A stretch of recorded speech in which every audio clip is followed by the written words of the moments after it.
Okay, this week's major assignment is the reflection response on discrimination, racial discrimination. As you know, we don't like to cover very controversial topics in kinesiology, so next week we'll be talking about gun control and abortion and religion next week. That's a joke. Obviously, there's the usual caveats. This is an open forum. Be honest, be open, be nice, kind, right? That sort of thing. Respectful, all of that. My major challenges to y'all as you do this assignment would be one, reflect. We all look in the mirror every morning, or the selfie camera nowadays, and we check ourselves before we go out. Some more than others, clearly. And so just think about that, right? Whatever, and I'll just lay out my personal opinion here in the whole topic in general. I'm not sure that everyone or anyone is in favor of racial discrimination overtly, of course. There's always evil people. That's the Christian point of view. We're all evil, needing Jesus' grace to save us from our own sins, of which racism is one of those sins. Nevertheless, I think most people are of goodwill in all of that. So I would go into the discussion with that, right? It's an attitude of grace. This person, if they said something cross, or unless it's just explicit, obviously, read with grace, listen with grace, speak with grace, write with grace, is sort of my caveat, warning, admonition, whatever. And then I would also encourage you, if you're politically speaking, let's just say, I'm not getting into politics too much, more of a liberal, then read the conservative stuff. And if you're a conservative, I would read more of the liberal stuff. As a lawyer, in terms of just debate and argumentation, and argument doesn't mean yelling and screaming and all that sort of stuff. I know our elites have set a bad example for us in today's world.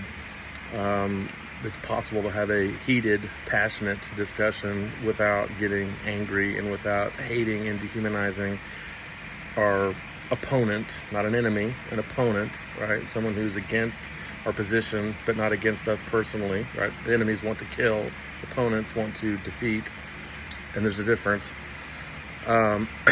So keep that in mind also. And then as a lawyer too, make an argument or make a point, provide some proof, right? So statistics are a crazy thing.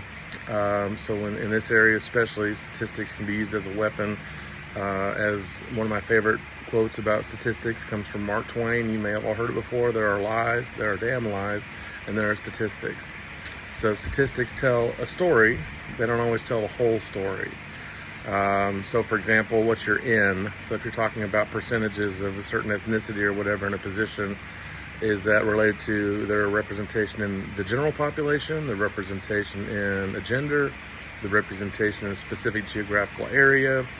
So racial equality might literally look different in, say, Maine than it would in Southern California versus North Dakota versus Maryland versus etc. Anyway, just so when you look at the statistics, look into the statistics as well, good, bad, or indifferent, right? When you're offering those kinds of things. So anyway, I look forward to your responses. There's some really good readings in there, Thomas Sowell and a lot of others.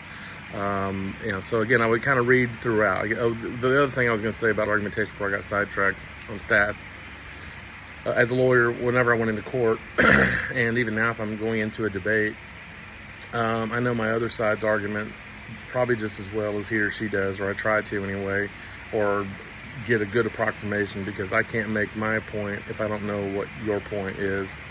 So I try to understand my opponent's point. What are they trying to say? And I give them a good faith that they're trying to do the honorable, just, at least in their eyes, thing. And then, of course, there are always haters, and haters are not looking at things with a good faith effort to actually come to a resolution in all of the, of course, deep-seated issues that racial discrimination and ethnic discrimination and the laws that try to either protect or, in some cases, institutionalize those kinds of concepts as well. So anyway, that's my admonition for you. I hope you enjoy the readings and the discussion, and I may chime in here and there just to sort of move it along or whatever. Anyway, so y'all have a good week, and I will, well, actually, I'll see you in the next video as I talk about the PowerPoints.